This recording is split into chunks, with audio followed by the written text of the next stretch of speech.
Hi friends, welcome back to channel Galatta குக்குகள். வாங்க இன்றைக்கி எங்கள் வீட்டில் என்ன சமையல் பார்க்கலாம். சுட சுட மட்டன் பிரியாணி, ஜீரக சம்பா மட்டன் பிரியாணி. இன்றைக்கி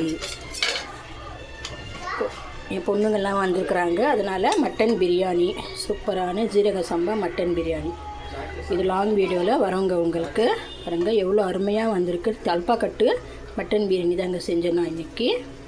சூப்பராக இருக்குது டேஸ்ட்டு. அப்புறம் இது கத்திரிக்காய் சட்னி, பிரியாணிக்கெல்லாம் போடுவோம்ல அந்த மாதிரி செஞ்சு, இதுவும் லாங் வீடியோவில் வரும், உங்களுக்கு ஷார்ட்டில் வரும். சரி, இதே மாதிரி நீங்களும் செஞ்சு ட்ரை பண்ணி பாருங்கள். அவ்வளோதான் ஃப்ரெண்ட்ஸ், எங்கள் வீட்டில் இன்றைக்கி எல்லோரும் வாங்க சாப்பிட்லாம். பாய். ஷேர் பண்ணுங்கள், கமெண்ட் பண்ணுங்கள், சப்ஸ்கிரைப் பண்ணுங்கள், மறக்காமல் பெல் பட்டனை கிளிக் பண்ணுங்கள். புதுசாக வருங்க, சப்ஸ்கிரைப் பண்ணிவிட்டு பாருங்கள். பாய். எல்லா ஹாஃபீஸ். நம்ம சேனலுக்கு சப்போர்ட் பண்ணுங்கள். பாய்.